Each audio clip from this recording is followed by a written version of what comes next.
Hello, আসসালামু আলাইকুম। আশা করি সবাই ভালো আছেন, সুস্থ আছেন। তো আমরা অফিস অ্যাপ্লিকেশন প্যাকেজ সফটওয়্যার একটা আমরা জানি। এই সফটওয়্যার সম্পর্কে আমরা একটা জেনারেল ধারণা আ রেখেছি সবাই হয়তোবা কম বেশি, বা এই সফটওয়্যারের নাম শুনেছি কম বেশি সবাই। এই সফটওয়্যারের একটা গুরুত্বপূর্ণ বিষয় হচ্ছে এমএস এক্সেল। তো আমরা এমএস এক্সেলটা ওপেন করছি। আমরা এমএস এক্সেল নিয়ে মূলত আলোচনা করব। আজকের এই প্রথম ক্লাস আমাদের। তো আমরা জাস্ট এমএস এক্সেলটা ওপেন করলাম, এখানে ক্লিক করলাম, উইন্ডোজ কিতে স্টার্ট করলেই আপনি এক্সেল পেয়ে যাবেন। যদি না পান তাহলে আপনি কি করবেন? আমি আবারও কেটে দিলাম, উইন্ডোজ কিতে ক্লিক করলাম। আচ্ছা, আমি একটা সফটওয়্যার ইনস্টল করে দিই। তাহলে আমরা কি হবে, আমরা যে কোথায় কোথায় ক্লিক করছি কিবোর্ড দিয়ে এগুলো আমরা দেখতে পাবো। ওকে, তো ঠিক আছে, আমি আবারও স্টার্ট বাটনে ক্লিক করলাম। স্টার্ট বাটনে ক্লিক করার পরে বা উইন্ডোজ কিতে ক্লিক করার পরে আমরা দেখতে পাচ্ছি এখানে রিসেন্ট যে সফটওয়্যারগুলো নিয়ে আমরা কথা বলেছি বা কাজ করেছি সেই সফটওয়্যারগুলো এখানে ইনস্টল রয়েছে। যদি আপনার না থাকে আপনি জাস্ট EX দিলে চলে আসবে, EXC দিলে চলে আসবে, 3টা অক্ষর দিলে মাস্ট বি এক্সেল পেয়ে যাব আমরা। ওকে, জাস্ট এখানে গিয়ে আমি একটা ক্লিক করলাম। ক্লিক করলে এই ধরনের একটা ইন্টারফেস আপনি পাবেন। জাস্ট আমি এখান থেকে এটাকে ফুল স্ক্রিন করে দিচ্ছি। এটা হলো ব্ল্যাঙ্ক ডকুমেন্ট। আমি ব্ল্যাঙ্ক ডকুমেন্ট নেব না, এক্সেল ক্লাস নামে আমি একটা ফাইল ওপেন করে রাখছিলাম বা কাজ করে রাখছিলাম। জাস্ট এখানে ক্লিক করলাম। ওকে, তো এইটা হলো আমাদের এক্সেলের ইন্টারফেস। খুব ইজিলি আমরা এটা দেখব এবং বোঝার চেষ্টা করব। এখানে কঠিন কোনো কিছু নয়, তবে খুব মজার একটা সফটওয়্যার এটা। তো প্রথমে আমরা যদি বলি, এটা হলো কুইক অ্যাক্সেস প্যানেল। এই সাইটে আমরা এই আইকনগুলোর সঙ্গে মোটামুটি সবাই পরিচিত। ক্লোজ আইকন, তারপরে ম্যাক্সিমাইজ বা মিনিমাইজ আইকন, ঠিক আছে, এগুলো আমরা চিনি। এরপরে আমরা যারা ওয়ার্ড শিখেছি বা ছোটোখাটো সফটওয়্যার যারা বুঝি, তারা জানি যে এগুলো হলো আমাদের মেনু। টোটালি এগুলো এক একটা মেনু, টোটালি এটাকে বলা হয় মেনু বার। মেনু বারের নিচে যে এগুলো রয়েছে এগুলোকে বলা হয় ক্যারেক্টার বার, অপশন বার বা টুল বার। তো আমরা মূলত এক্সেলের বিষয়টা আমরা আরেকটু জানি। মাইক্রোসফট এক্সেল হচ্ছে একটি স্প্রেডশিট অ্যানালিটিক্স প্রোগ্রাম। হ্যাঁ, আক্ষরিক অর্থে স্প্রেডশিট হলো ছককাটা বড় মাপের কাগজ। আক্ষরিক অর্থে এটা কি হচ্ছে, বড় মাপের ছককাটা কাগজ আর কি। আচ্ছা, যেখানে হিসাবাদির কাজ সম্পূর্ণ করা হয়।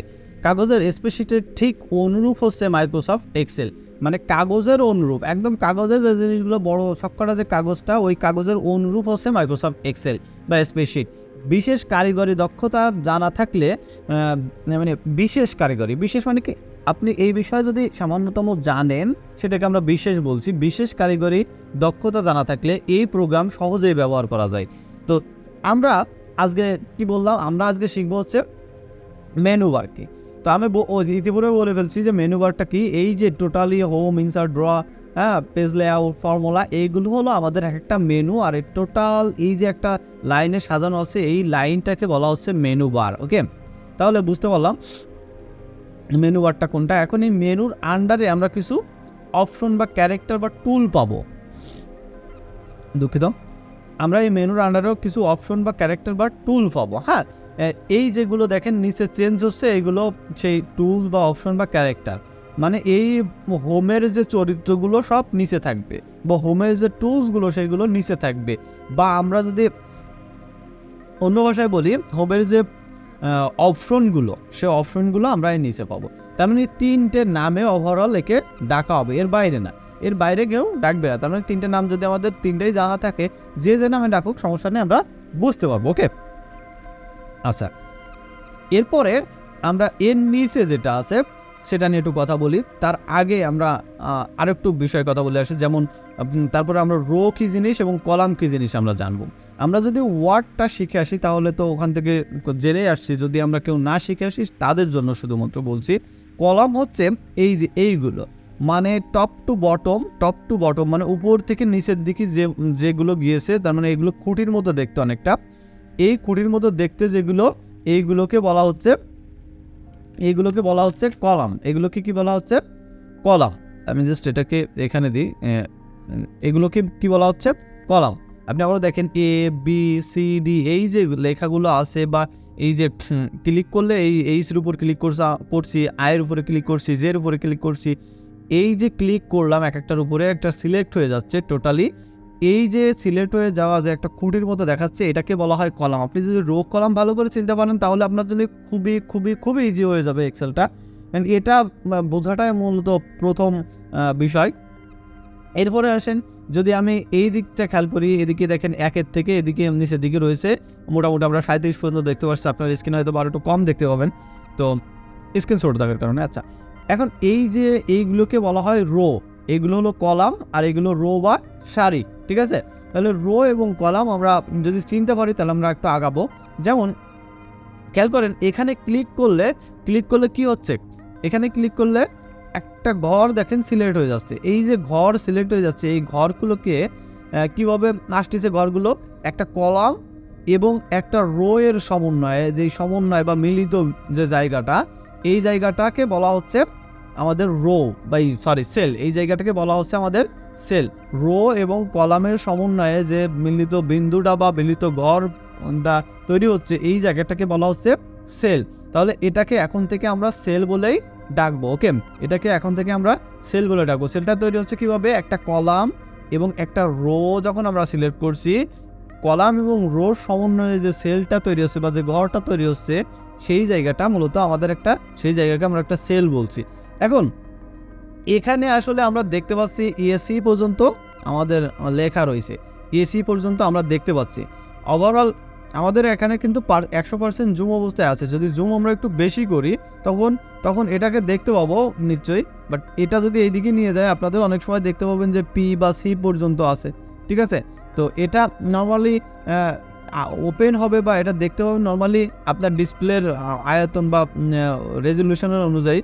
বড় স্ক্রিন হলে তখন আপনি বেশি রো কলাম দেখতে পাবেন একবারে, আর যদি স্ক্রিন একটু ছোটো হয় তখন আপনি সেক্ষেত্রে একটু কম দেখতে পাবেন। ওকে, তো এখানে আসলে কতগুলো কলাম রয়েছে, এখানে আসলে কলাম রয়েছে প্রায় 16,000 মতো কলাম রয়েছে। যদি আমরা পুরো কলামের একদম শেষ পর্যন্ত দেখতে চাই তাহলে আমরা কিবোর্ড থেকে কন্ট্রোল লেফট অ্যারো কি, রাইট অ্যারো কি দিব।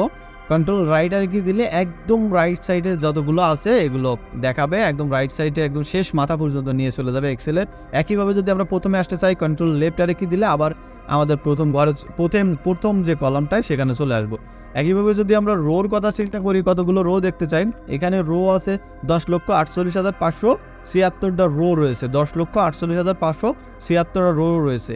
তাহলে রো এবং কলাম আমরা যদি হিসাব করি প্রায় 21,000 কোটি মতো এখানে সেল রয়েছে, ঘর রয়েছে, এবং এই প্রত্যেকটা ঘরের আবার আলাদা ডেডিকেটেড নাম রয়েছে, ঠিক আছে? তো আশা করি এই যে রো এবং কলামটা বুঝতে পেরেছেন এবং এর কী পরিমাণ ডেটা নিয়ে আমরা এখানে কাজ করতে পারবো সেটা হয়তো বা কিছুটা আপনি ধারণা করতে পেরেছেন ইতিপূর্বে। তো আমরা যদি রো এবং কলামটা শিখতে পারি বা জানতে পারি বা বুঝতে পারি তাহলে আমি আগেও রিপিট করছি, আবারও বলছি, সে আমাদের জন্য এটা খুব বেশি সহজ হয়ে যাবে। ওকে, এরপরে আসেন যে আমরা দেখবো হচ্ছে নেম বক্স। হ্যাঁ, আমি এখানে একটু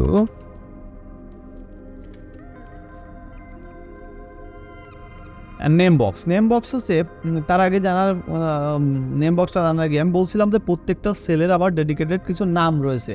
এই সেলের নামটা কি, তাহলে এই সেলের নামটা আমরা যখন জানবো তখন আমাদের এদিকে খেয়াল করেন, এইদিকে এবং এদিকে খেয়াল করেন, একটা কালার হয়ে যাচ্ছে। খেয়াল করে দেখেন, আমি যদি এটা লাইটটা একটু কম করে দিই তাহলে আরও হয়তো ভালো করে বুঝতে পারবেন।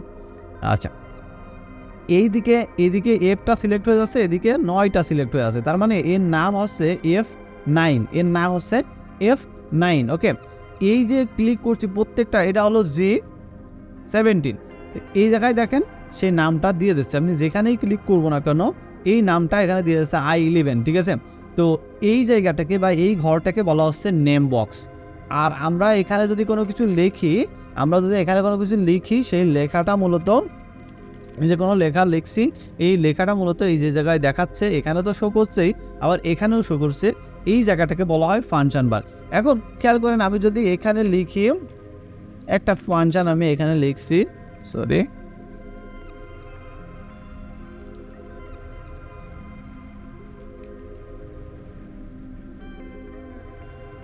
আমি জাস্ট একটা ফাংশন এখানে লিখছি, বোঝার দরকার নেই, এগুলো আমরা পরবর্তীতে জানতে পারবো। বা আমরা একটা কাজ করি, নর্মাল একটা বিষয় কাজ করি, তাহলে নাহলে এটা তো লজিক বিষয় চলে আসে, আমি জাস্ট এখানে দিলাম। ওকে, এখন খেয়াল করেন এখানে 40, কিন্তু এখানে কিন্তু 40 উঠছে না, কিন্তু এখানে যদি আমি ক্লিক করি এখানে 20 ওঠে, এখানেও 20 ওঠে, বাট এখানে ভিন্ন রকম কিছু উঠতেছে। এই যে উঠতেছে এই জায়গা, এই যে এখানে কিন্তু আর আমাদের যে 40 লেখাটা দেখাচ্ছে না, এই যে যেগুলো দেখাচ্ছে এগুলো মূলত ফর্মুলা বা ফাংশন। এইটা হলো মূলত টোটালি ফাংশন বার। এই ফাংশন বারকে আমরা চাইলে আবার বড় ছোটও করতে পারবো আমাদের প্রয়োজন মতো করে। এই যে কারণ অনেক সময় অনেক বড় ফাংশন লিখতে হয়, যে জন্য অনেক জায়গা এখানে লাগে, জন্য এটা ফ্লেক্সিবল করে রাখা হয়েছে, আপনি চাইলে এটাকে ছোটো বড়ো করতে পারবেন। তো এই ছিল আমাদের প্রথম ক্লাসের আজকে আলোচনা। আশা করি আপনি বুঝতে পেরেছেন, এবং সঙ্গে থাকলে এক্সেলের মজাটা আমরা সবাই মিলে একসাথে উপভোগ করতে পারবো। আজকে এই পর্যন্ত। আল্লাহ হাফেজ, আসসালামু আলাইকুম ওয়া রাহমাতুল্লাহ।